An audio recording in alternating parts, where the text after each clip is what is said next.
Penguin Random House Audio presents The Rules Do Not Apply. This is the author, Ariel Levy. For AEN and EJJS. Preface. Do you ever talk to yourself? I do it all the time. We do it, I should say, because that's how it sounds in my head. When I'm following a map, for instance, we're going to turn right on Vicolo del Leopardo, go past the bar with the mosaic tiles, and then we know where we are. It's an old habit. We're going to look the teacher in the eye and tell her it's not fair. My competent self is doing the talking. My bewildered self is being addressed. We're going to go over to the phone now and call for help with one hand and hold the baby with the other. For the first time I can remember, I cannot locate my competent self. One more missing person.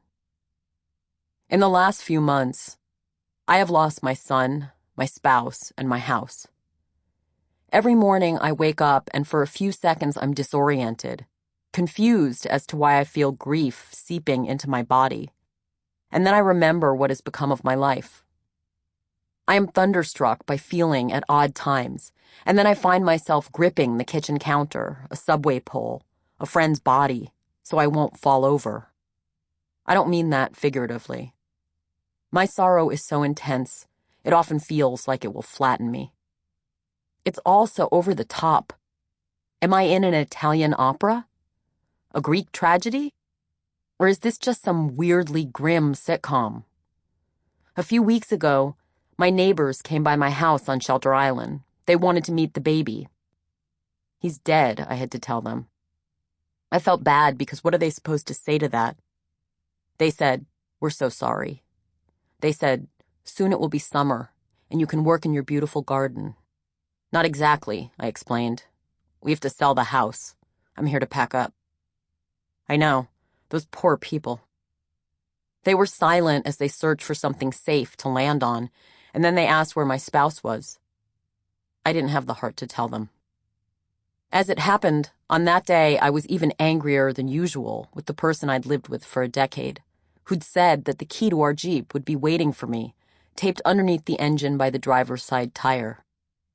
The car was in Greenport, New York, across the Peconic Bay from our house, in the parking lot where we always left it when we went away, because that's where the bus drops you off. I got a ride out there from the city with some friends in the pouring rain, but none of us could find that key. I lay on my back with the rain coming down hard on my legs, the scent of wet asphalt rising around me, and I stared up at the underbelly of the Jeep, searching for something that wasn't there. Until recently, I lived in a world where lost things could always be replaced. But it has been made overwhelmingly clear to me now that anything you think is yours by right can vanish, and what you can do about that is nothing at all. The future I thought I was meticulously crafting for years has disappeared, and with it have gone my ideas about the kind of life I'd imagined I was due. People have been telling me since I was a little girl that I was too fervent, too forceful, too much. I thought I had harnessed the power of my own strength and greed and love in a life that could contain it. But it has exploded. Part 1. Chapter 1. My favorite game when I was a child was Mummy and Explorer. My father and I would trade off roles. One of us had to lie very still, with eyes closed and arms crossed over the chest, and the other had to complain, "I've been searching these pyramids for so many years. When will I ever find the tomb of Tutankhamun?" This was in the late 70s, when Tut was at the Met, and we came in from the suburbs to visit him frequently. At the climax of the game, the explorer stumbles on the embalmed pharaoh and, brace yourself, the mummy opens his eyes and comes to life. The explorer has to express shock and then say, "So, what's new?" To which the mummy replies, "You." I was not big on playing house. I preferred make-believe that revolved around adventure, starring pirates and knights. I was also domineering, impatient, relentlessly verbal, and, as an only child, often baffled by the mores of other kids. I was not a popular little girl. I played Robinson Crusoe in a small wooden fort my parents built from a kit in the backyard, where I sorted through the acorns and onion grass I gathered for sustenance. In the fort, I was neither ostracized nor ill at ease. I was self-reliant, brave, ingeniously surviving, if lost.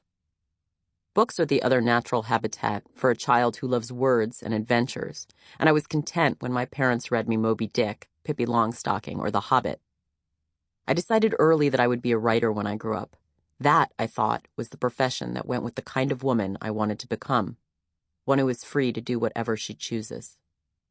I started keeping a diary in the 3rd grade, and, in solidarity with Anne Frank, I named it and personified it and made it my confidant. The point that prompted me to keep a diary in the first place: I don't have a friend, Frank told Kitty, her journal. Writing is communicating with an unknown intimate who is always available, the way the faithful can turn to God. My line notebooks were the only place I could say as much as I wanted, whenever I wanted. To this day, I feel comforted and relieved of loneliness, no matter how foreign my surroundings, if I have a pad and a pen. As a journalist, I've spent nearly 2 decades putting myself in foreign surroundings as frequently as possible. There is nothing I love more than traveling to a place where I know nobody and where everything will be a surprise, and then writing about it. It's like having a new lover. Even the parts you aren't crazy about have the crackling fascination of the unfamiliar. The first story I ever published was about another world only an hour from my apartment. I was 22, living in the East Village in a 6th-floor walk-up with a roommate in Roaches, working as an assistant at New York Magazine. My friend Maida was an intern in the photo department who knew about a nightclub for obese women in Queens.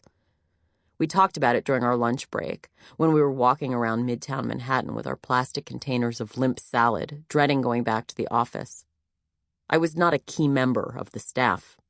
It was my job to take the articles the writers faxed over and type them into the computer system. It was 1996. Email was still viewed as a curious phenomenon that might blow over. Also, I had to input the crossword puzzle by looking back and forth between the paper the puzzle crafter sent me and my computer screen, trying to remember if it went black, black, white, black, or black, white, black, black. I was in a constant state of embittered self-righteousness at the office. How had I been mistaken for a charwoman? Maida was similarly horrified by the tumble her status had taken. As a senior at Wesleyan just a few months before, she had been the next Sally Mann. Now she alphabetized negatives all day. When we expressed subdued versions of our outrage to our elders, their response invariably included the phrase, paying your dues. It was not a phrase we cared for. We decided not to wait for someone at the office to give us permission to do what we really wanted. We took the subway about 1 million stops into Queens and went to a cavernous bar in Rego Park where women who weighed hundreds of pounds went to dance and flirt with their admirers and have lingerie pageants at 4 a.m. It was very dark in there. The air smelled stagnant and sweaty, and the drinks were so strong they fumed. But the women were magnificent, like enormous birds, feathery false eyelashes fluttering, tight, shiny dresses in peacock blue and canary yellow, the dim light reflecting off their sequins. Maida and I stood out. We were puny, dressed in jeans and drab sweaters, little pigeons. It was scary but electrifying. What we're writing is more important than your anxiety and humiliation, my competent self told me. So I went up to complete strangers with my notepad and asked them to tell me their stories. And they did. They told me about being fat little girls, or about how they got fat after they had children. They said they were sick of being ashamed, sick of apologizing for taking up so much space, so they'd come to believe that big was beautiful, or at least they'd come to believe it some of the time. They had passionate admirers, but it was difficult because they could never be sure if the men they dated, the chubby chasers, loved them for themselves or for their fat. For their fat, I marveled on the way back to my apartment from the subway at 5 a.m. in the fading darkness. The Manhattan around me in the late 90s was glossy, greedy, hard. The slim women on Madison Avenue, on television, with their clicking heels and iron-straight hair, gripped $1,000 handbags covered with interlocking G's. The restaurants people wanted to get into were sleek and ferociously expensive. Nobody talked about farm to table. Nobody wanted to see rough-hewn, reclaimed wood. It was Sample complete. Ready to continue?